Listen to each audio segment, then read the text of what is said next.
Welcome home, team. It's Dr. Serrano, my beautiful wife Jessica, and we're here for another episode.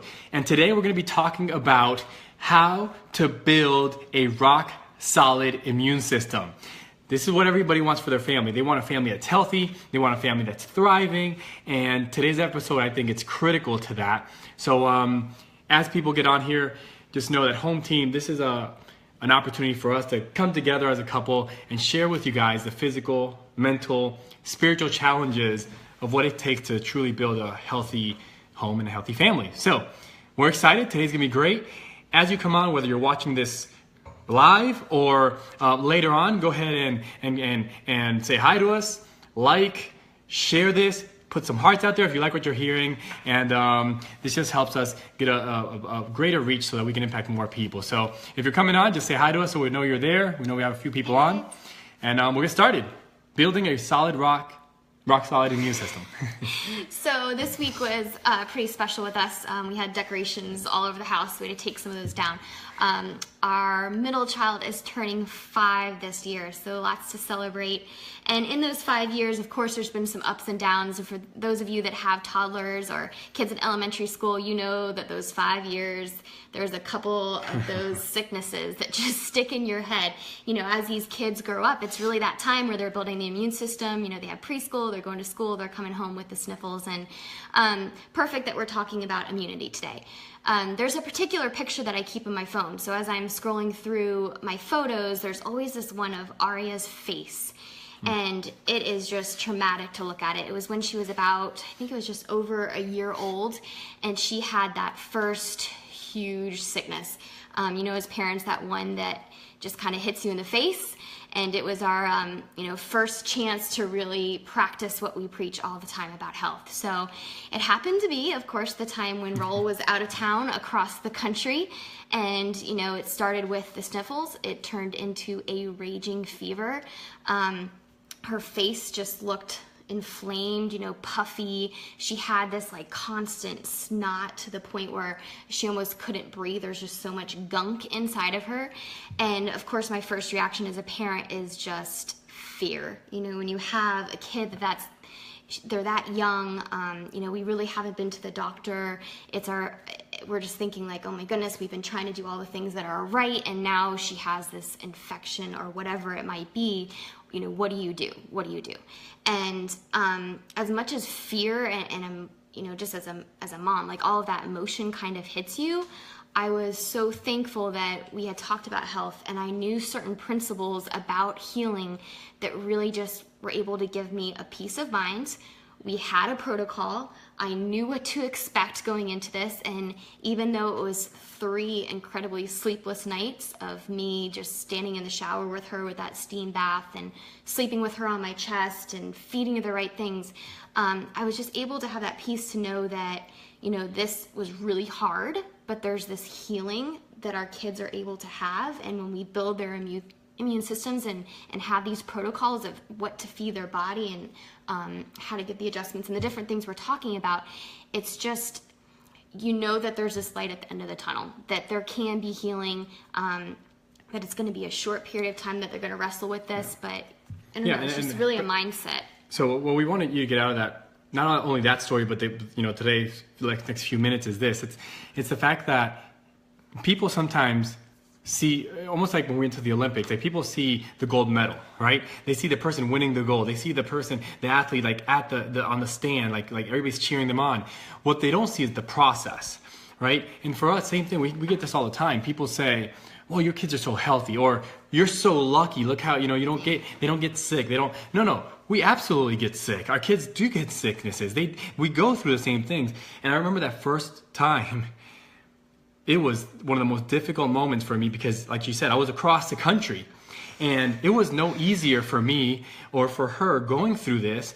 The difference is the mindset that we had a game plan. We'd spoken about it. It's like going into having a baby, right? If you're gonna go really have a baby and you have no plan and nobody's ever taught you anything, you're scared. There's fear.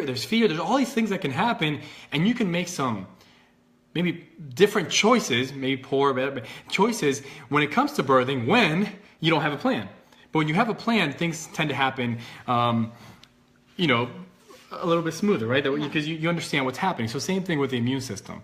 So when we go through this today, what I want you to know is that what you see now with our kids, you know, we have a 9-year-old that we've had for a couple years, our 5-year-old and our 3-year-old. And in that whole time, we've had to use antibiotics one time, and it was a fluke thing. She got a feather in her ear, and this whole mess happened. But story. Yeah, it's a whole nother story. But what happened was, you know, in these, you know, 5 years plus 2 and the 9-year-old, we've had to use antibiotics one time. And I say that not because, hey, our kids don't get sick. It's because the game plan that we use builds their immune system, as opposed to not educating ourselves, or just kind of not thinking about this, and then when that moment happens, just running to the emergency care system. And that's what we have to be careful about. We have to have a plan. Why does a plan matter? It matters because your immune system, it's a lot like a muscle, right? If you allow your body, if you go through the steps we're going to give you today, and you allow your body to heal naturally in every instance it can, right? Then what you do at that point is that you strengthen the immune system like a muscle. If I go to the gym and I work out my bicep, guess what? My biceps get stronger. If I don't do anything for my bicep and I just kind of never use it, then obviously it gets weaker. Same thing happens with the immune system. So first of all, the mindset, the encouragement is this. Yes, it's hard. We understand as parents. We have been there. Our kids do get sick. It's just what we do during the sicknesses that either are going to build the immune system long-term, or it's going to hinder them long-term. So what do we do? And often it's not even at the moment of sickness, like it's the weeks before, just that preventative step. Yeah. So we're going to go through 5 steps. 5 steps, yeah, that we go through every time that there's any kind of a so-called healing happening in our family. We don't even like to call it sickness. We call it healing. And the first thing is that our kids absolutely know that any time that they're coming down with the sniffles, or they start to be have a fever, or just not feeling well, the first thing is something's going around school, whatever. Yeah. First thing is we absolutely decrease the sugar intake. They understand that sugar is one of those things that increases inflammation in their body. They understand that sugar is something that we already don't eat a lot of sugar, but we still do sometimes. We're just like everybody else. There's parties and different things. So we decrease the sugar because we know that immediately when they have sugar, or anything that turns into sugar quickly, that absolutely decreases their immune system. The response to fight anything that they're fighting is decreased, number 1. Number 2? Well, and talk about sugar a little bit too, because sometimes kids think immediately, oh, that means I don't eat candy or sweets or any of that thing. But in our house, it's really the breads, the noodles, all those snacks that are in your pantry, eliminating all those as well. Anything that turns to sugar that causes inflammation. Yep. Number 2 is, as any well-adjusted family, we get them adjusted. Not only ourselves, but the kids adjusted. Why? Because the research shows that when you adjust a child, or anybody gets adjusted, there is a direct increase into the immune response in the body. So that is the second thing we do is we get them adjusted as quickly as we can so that we can boost that immune system. The next thing is we rest. We make sure that we're restful, because during rest is when most of the healing happens, especially at night. At night, why do you think the fever spikes at night? Why do you think we get, whenever we're fighting something or we're healing from something, at night's kind of where the worst symptoms happen? It's because that's when your body's healing the best. At night's when it heals. So at night we make sure that we get a lot of rest during the day, but also that night, there's a lot of rest that happens. Along with that rest too, I want to mention there's a lot of hydration. So especially at night when things are happening with your children and you're trying to get the rest in and they're waking up every 2 hours, that's usually when we're trying to get the hydration in during those rest times as well. And then the last component to this is supplementation. We absolutely start to increase our supplementation when it comes to fighting any disease. And one of the things that we used to do is we used to get them on vitamin D3. We used to this is vitamin C, and you can write these down, so I'll go slow. Vitamin D3, vitamin C, zinc, echinacea. Those are like the core. We used to have all those on hand. Now we found this product, which We don't sell. You can get this at any food store or anything like that. And it's called, it's by Buried Treasures, and it's backwards there. And it's Children's ACF. They also have an adult version. It's just ACF in the adults. And we try to have that on hand because it has all of those things that help boost your immune system. The one thing it doesn't have is the D3, so we do that separately. And then I said I was going to give you 5 steps. Those are really 4 steps there. The last thing we do is when it comes to fevers, I want to talk about fevers, because if there's another step in the healing process, you have to understand and what to do with fevers. There is no research that shows that a fever will actually cause that a high fever will cause damage to the kids. Now, this is different if it's a newborn and elderly, or if there's dehydration happening. Different. But any toddler, any adults, any kids really at any age, if there's a high enough fever that there's no research that shows that there's any damage as long as they're hydrated. Why do I harp on this? Because this is what happens. What happens is your body starts to get an invader. Let's say this is the bacteria or the virus, right? What does your body use to fight that virus or bacteria? Your immune system, but how does it weaken it? With heat. It's like if you have water that has bacteria in it, what do they tell you to do to clean it up? Heat it. You heat it up, you boil it. And in that boiling process, you kill the bacteria, so you weaken it, right? Same thing. Your body raises the body temperature, heats it up to weaken the bacteria, to weaken the virus, so that way your immune system can now be strong enough to kill that bacteria. So this is how you strengthen the immune system, was typically what we're taught, and this is the medical model. You get a fever, right? And I just had to happen this morning with a patient. As soon as they got the fever, they went in there and they gave them the fever reducers. So this is what happens. You got a bacteria. Your body's going to try to fight this by weakening it, and then the immune system can fight it. What we do is we lower the fever, and the bacteria or virus never gets weaker. And what happens? It grows. We lower the fever again, because now your body spikes the fever again, and we lower so it can never fight it, and then 3 or 4 days into it, we have this raging bacterial or viral infection, where at that point you absolutely have to go and do the next steps. That's kind of what we see happen constantly. So, and I wanted to just go ahead and talk about that, because we get this a lot from parents, and goodness, we've been through this before. Like, those fevers are scary, to tell you the truth, scary. So one of the things you have to do as a parent, of course, when you're letting your kid run the fever, is you can't just sit back and just watch them have the fever. That hydration part, I mean, the coconut water, and we're talking all through the night. We're using droppers just to make sure they have that hydration, because the hydration is the scary part of the fever. If your kid is not hydrated, then of course that's where it goes to the ER and you're having to get fluids. At that point, you do want to you'd get fluids, but it's hydration. And I hate to even admit this and say this, but this is what happened. When our kids had a fever and they didn't want to take coconut water or anything like that, we went and got vitamin water. I don't care what's in it, as long as they're getting hydrated. Like, we put whatever they took to get them hydrated. And of course, we have the 3-day rule as well. That's kind of the next step too. Now look, these are all. I'm not, for some of you out there, I'm not there with you. We're going along, but this is what a lot of family chiropractors, this is what we do. We walk alongside you and we walk you through these steps, and most of them are open. They're right there with you. So if you're going through something or you're putting some plans together, don't do this on your own. Have a professional there that's going to walk alongside with you, because I'm the first one to tell a parent, hey, it's gone too long.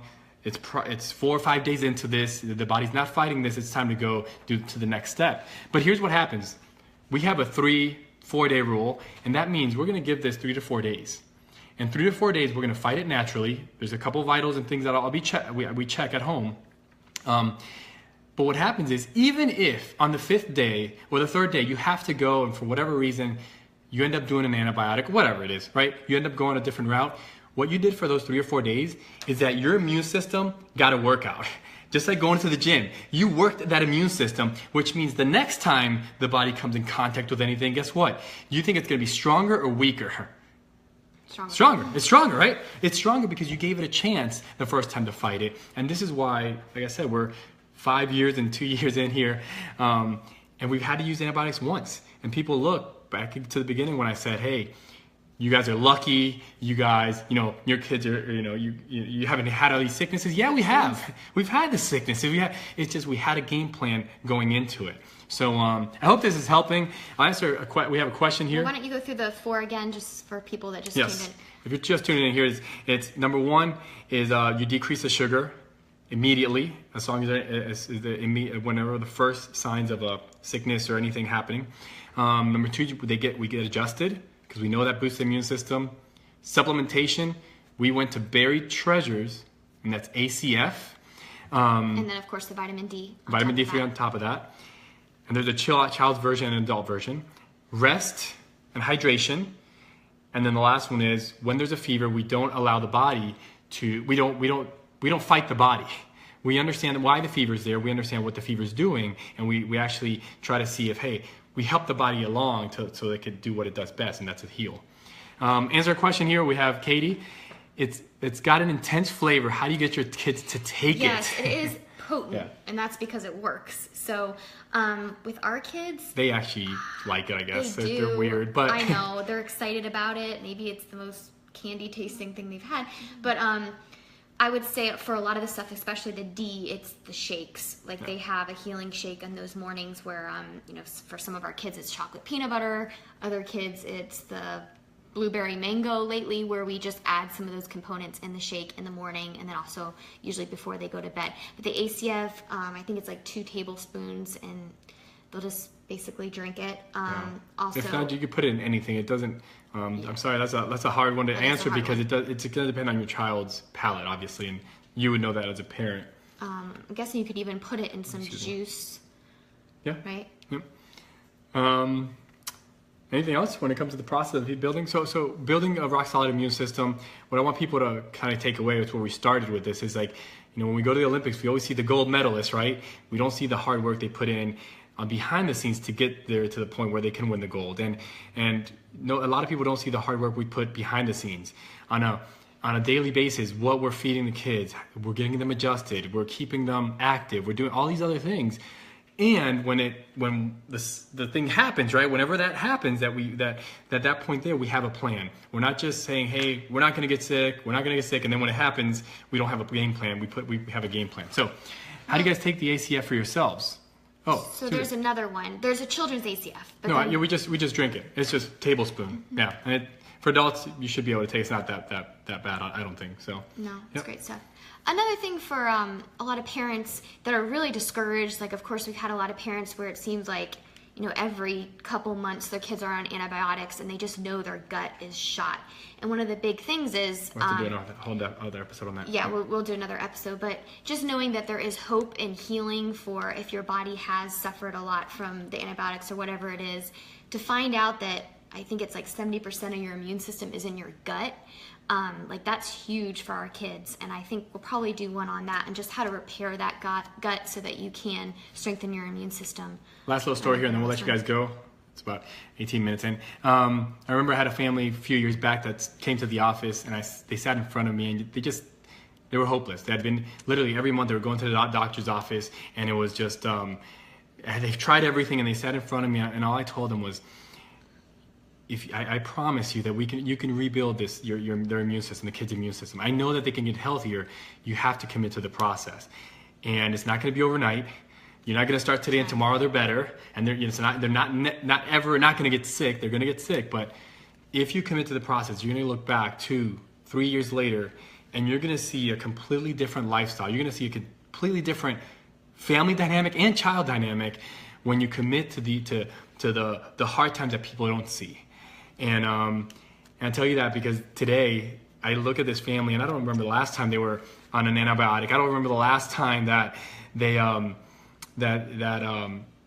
do remember when the child got sick, but I know now that they have a game plan and they understand the game plan, and their whole life has completely transformed. And maybe one day I'll be able to bring them on and have them here as on one of these episodes. But there's hope, and that we've seen this hundreds of times with hundreds of families. So keep up the hope. We know that our bodies are made to heal. God made them in an amazing fashion, and we just cling on to those truths and those promises.